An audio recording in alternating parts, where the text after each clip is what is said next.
Okay, let's unpack this. Because statistically speaking, the most dangerous place for your career trajectory isn't the boardroom. Right. It's not your quarterly performance review. It's actually standing next to a plate of lukewarm chicken wings on a Friday night. Yeah, it's that exact moment the corporate masquerade drops, just enough to be dangerous. We have all been there. I mean, imagine it's a Friday afternoon, you're wrapping up your week, your brain is already like halfway into the weekend. Oh, totally checked out. Exactly. And then you hear that specific, mildly panic-inducing notification sound. A Slack message pops up and it reads, "Annual company dinner. Who is in?" And instantly, you are plunged into this intense internal tug of war. It's the Friday afternoon jump scare. It really is, because, well, half of your brain kicks straight into self-preservation mode, right? You value your sanity, you value your liver, and frankly, you just value your free time. So you start rationalizing. Yeah, you tell yourself, I am paid to write code. Or analyze data, or hit sales targets like, I am definitely not paid to stand around in uncomfortable shoes and fake laugh at my manager's cringeworthy jokes. Right, which is a highly logical defense mechanism. You know, you are trying to protect your energy from an environment that feels, frankly, artificially forced. But then the FOMO kicks in. Ah, yes, the fear of missing out. Right.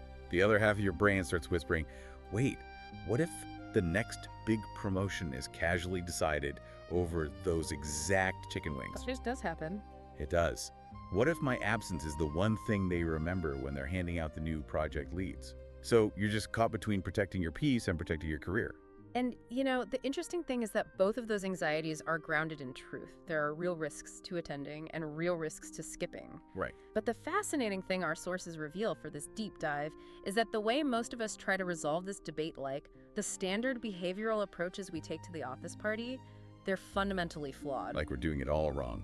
Exactly. We are playing a game without understanding the rules. It is wild that we apply the same stress response to a free buffet as we do to like a major client presentation. There really is. So if we're playing this game wrong, we need to decode it. And that is our mission for this deep dive. We're taking the source material to figure out why our default strategies backfire. Yeah. And more importantly, we're going to look at the exact behavioral science of navigating this event perfectly without, sacrificing your entire weekend. That's the dream. It is. So let's look at how people are currently failing. The sources mention these two extreme ways people cope with the invite. Right. To find the solution, we first have to look at the false dichotomy people create. When that RSVP notification hits, employees generally divide themselves into two opposing camps. Okay. The first group is categorized in the research as the workplace purists. Oh, the purists. These are the folks who genuinely, deeply believe that corporate meritocracy is like a real infallible thing. They really do. The purist believes that their work should speak entirely for itself. Right, like the numbers are all that matter. Exactly. They view the social elements of the job as secondary or even frivolous. So their strategy is simply to stay home. Just opt out entirely. Yep. They guard their professional reputation by just removing themselves from the social equation. And the justification usually points back to something the sources call the Dave effect.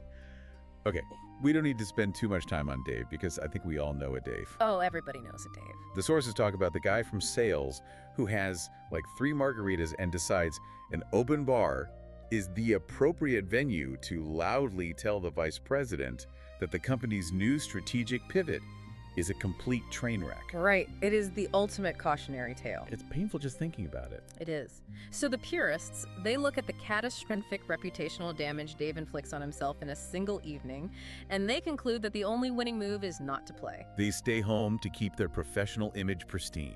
I mean, I understand the logic, but the analogy that comes to mind isn't a smart defensive strategy. It's like being a pristine, perfectly preserved artifact in a museum vault. Oh, I like that. Yeah, like, sure, you are completely safe from the elements. You're shielded from any potential damage. But if nobody ever takes you out of the vault and puts you on display, you effectively don't exist to the public. You become an office ghost. Exactly. You become an office ghost. That is the perfect way to look at the hidden cost of the purist strategy. Because human beings are not perfectly rational decision-making machines. Right. And that includes executive leadership. When it comes time to hand out promotions or assign those high-visibility projects, Leaders do not just sit in a vacuum and look at spreadsheets or lines of code. They're looking for a face they remember. They are. They rely on the mere exposure effect. It's just a basic psychological reality. Familiar faces signal safety to our brains. Yeah. Leaders look for human connection. They want to promote someone they feel they actually know.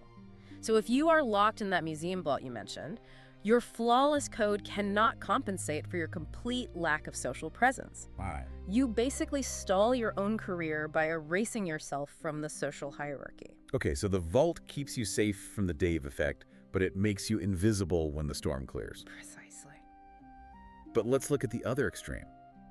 Because if the purists are staying home, there is a second group that treats this company dinner like they are, like they're running for mayor. Yes, the desperate networkers. Oh, man. These are the individuals who hit RSVP yes within 10 seconds. They are ready. They operate under this delusion that their entire career trajectory depends on maximizing every single interaction at the open bar. It is so painful to watch. Like, they are out there hunting executives, trying to force these deeply meaningful career conversations while someone is standing next to them holding a plate of mini quiches. It's the worst timing. It always feels incredibly transactional. It's like they are trying to speed run a professional relationship. And it fails because it completely ignores the cognitive load of the people they are targeting. Right. The typical outcome, according to the sources, is that the desperate networker spends 3 grueling hours talking about something entirely irrelevant like lawn mowing. The lawnmowers, yes. With a mid-level manager who is just trying to survive the evening. Wait, why lawnmowers? Like, why do they always get stuck in these specific conversational dead ends? Because they mistake proximity for influence. Oh. They think simply occupying the same physical space as a manager will somehow transfer status to them. Yeah, But the manager is off the clock. They do not want to talk about Q3 projections. definitely not. So the networker, who is terrified of silence, just latches onto the first mundane topic that comes up. Like yard work. Exactly. And they aggressively agree with everything the manager says about their Toro zero-turn mower, hoping this enthusiasm will somehow translate into a senior developer role. It triggers that uncanny valley of social interaction. It does. It feels forced. So it triggers an avoidance response in the manager. They just want to get away. Exactly. So the purists fail because they erase themselves, and the networkers fail because they force a level of connection the environment just cannot handle. Both groups are operating from a flawed premise. They fundamentally misunderstand what the office party actually is. Okay, so if it isn't a place to hide from, and it isn't a place for aggressive career hustling, what is the secret rulebook? Yeah. Because the sources describe this event in a very specific, almost clinical way. Yeah. The core truth that almost everyone misses is that the office party is not actually about having fun. Which is a bummer, but true. It has the word party in the title, which is incredibly misleading. According to the research, the office party is a high-stakes, low-threat simulation of office politics. A high-stakes, low-threat simulation. That makes it sound like an observational experiment. That is practically what it is. The threat level appears low because the environment is disguised as casual. Right, there's appetizers. There's a DJ, nobody has an agenda on a whiteboard, nobody is visibly grading your performance. Yeah. But the stakes are high because everyone, especially leadership, is quietly gathering behavioral data about everyone else. They're measuring what the source material brilliantly terms your human readability index. Human readability index. Yeah. I really love that concept. It sounds like a metric for how legible a font is, but applied to a human personality. And here is the defining quote from the sources that explains why readability is so crucial. They say people do business with people they know, but they promote people they can actually tolerate. Okay, let me push back here for a second. Sure. They promote people they can actually tolerate. If I go to this dinner and just focus on being highly tolerable, aren't I just being bland? Wow. Because don't modern companies want innovators, like disruptors and bold thinkers? They surely don't just want someone who's pleasantly quiet in an airport lounge. It is a great question, but you have to separate professional disruption from social liability. Yes, leaders want innovative, disruptive ideas regarding the product or the strategy. But unpredictability in a person's basic character is a massive business threat. So if you're a loose cannon socially. Exactly. Taking a risk on someone's bold idea requires trusting their underlying temperament. I see. So tolerability isn't about being boring. It's about proving your baseline stability. Precisely. Think about it. If they put you in front of a major client, or if you are stuck together during a 6-hour flight delay, are you going to be a functional, pleasant human being? Right. Or are you going to complain the whole time? Or worse, have a meltdown? Your human readability index is the proof that you are safe, observant, and fundamentally stable outside of your immediate task list. Okay, that makes total sense. But if the entire goal of this simulation is just to prove I am a stable, tolerable human, where exactly is that data being collected? That's the trick. Because it clearly isn't happening in the center of the dance floor, and it isn't happening while taking shots at the bar. No, definitely not.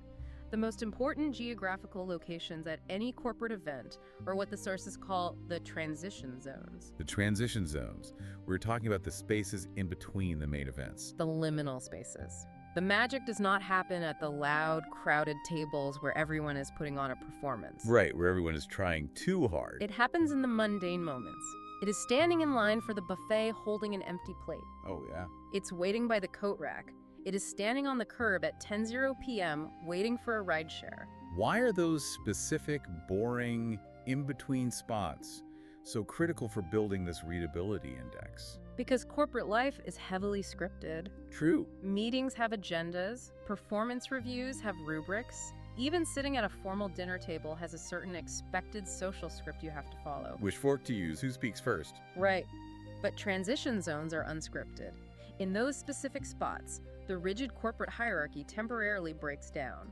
Because you share a common, immediate problem. Like, if the buffet is out of dinner rolls, it doesn't matter if you are a junior analyst and the person next to you is the chief technology officer. Exactly. You're both just two hungry humans staring at an empty tray. That shared mild adversity is exactly it.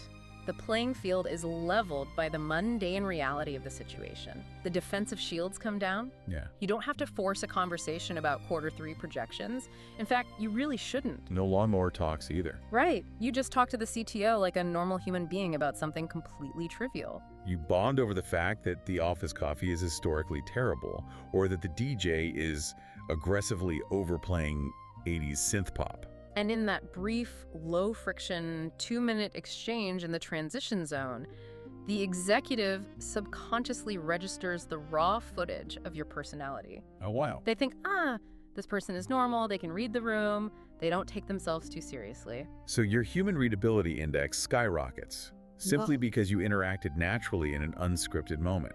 Okay, this is all incredibly eliminating.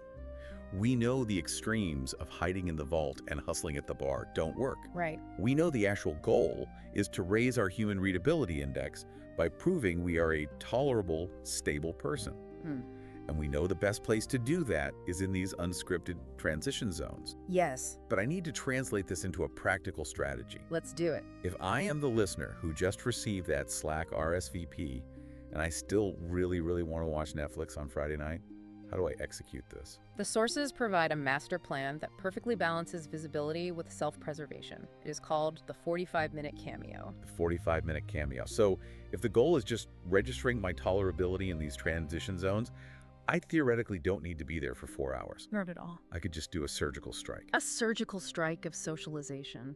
This strategy completely relieves you of the burden of being the life of the party. Thank goodness. You do not need to be the funniest person in the room. You do not need to stay until the lights come on and the cleaning crew arrives. You just need to execute a specific sequence of steps within a tightly controlled window. Okay, walk me through the sequence. What is step one? Step one is crucial to the timing. You must show up early, arrive when the event is just getting started. Really? See, my immediate instinct is that arriving early is the absolute worst idea, because that is when the room is the most empty and the most awkward. It is awkward, yes. But I am guessing that awkwardness is actually the point. You are capitalizing on the low arousal state of the room. When you show up early, everyone is still entirely sober. The music usually hasn't been turned up yet. Right. More importantly, people's cognitive resources are still high, but their social energy hasn't been drained. The executives are often standing around, slightly bored, looking for someone to talk to. So you aren't competing with loud music, and you aren't trying to interrupt a deeply entrenched group conversation. You are catching people when they are highly receptive to a calm, normal interaction. Which leads directly to step two. You shake the key hands. Okay.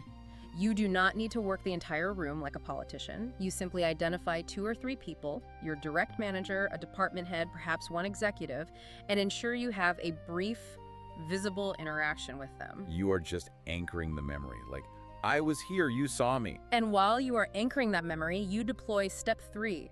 Make one memorable, self-deprecating joke. Just one. And why self-deprecating? Just one is enough. You are not performing a tight 5-minute stand-up routine. Right. The self-deprecating joke is a highly effective psychological tool because it signals warmth over competence. Warmth over competence. Think about it. In a corporate environment, you spend 40 hours a week trying to prove how competent you are. In this transition zone, making a joke about something trivial like how you completely failed to navigate the buffet line with only one plate shows humility. It shows you have an ego small enough to poke fun at. It immediately signals that you are a safe, highly tolerable person. Okay, so you arrive early, you shake the key hands while everyone is sober, you deploy a joke that proves you aren't an egomaniac, and you smile. That's it. You have officially gathered all the necessary team player points. Which brings us to the final step, which might be my favorite. The exit strategy. Step 4 is that you must vanish before the karaoke machine gets turned on. The karaoke machine is the universal dividing line. It really is. It's the moment the simulation shifts from low-threat to high-threat chaos. Once the 3rd round of drinks is ordered, once people start taking the microphone, the environment fundamentally changes. That is when the Dave effect takes over. Oh, yeah. You do not want to be in the room when the guardrails come off, and you certainly do not want to accidentally get pulled into the chaos. Leaving before karaoke isn't just about avoiding a hangover the next day. It is actually a form of reputational risk management. I never thought about it like that. Yeah. We know from psychology, the peak end rule, that human memory anchors on how an experience finishes. Yes. If the party finishes in chaos, Yeah. and you are part of it, that is what they remember. So you execute the Irish goodbye. The slip out. You just leave. You have already registered your presence with the key stakeholders. They interacted with you when their cognitive load was low and they were sober. Right. They will remember you being pleasant and present. They will not actually notice the exact hour you slipped out because the party gets exponentially louder and more distracting after you were gone. Wow, you get all the credit of the desperate networker with the absolute safety of the workplace purist. It's the perfect balance. It feels like an audit. Like when the IRS audits you, you don't invite the auditor to stay for dinner and try to become best friends. No, definitely not. You also don't hide in a bunker and refuse to open the door. Mm-hmm. You just show up, you prove your paperwork is in order, you pay your social taxes, and then you get to go home, put on your sweatpants, and enjoy your weekend. You are simply proving to the corporate ecosystem that you are a functioning, pleasant entity. Nothing more, nothing less. This totally dismantles the anxiety. So the next time you, the listener, see that RSVP notification pop up, you don't have to freeze. Not at all. It is not a deadly trap that requires you to hide, and it is not a golden ticket that requires you to exhaust yourself hustling.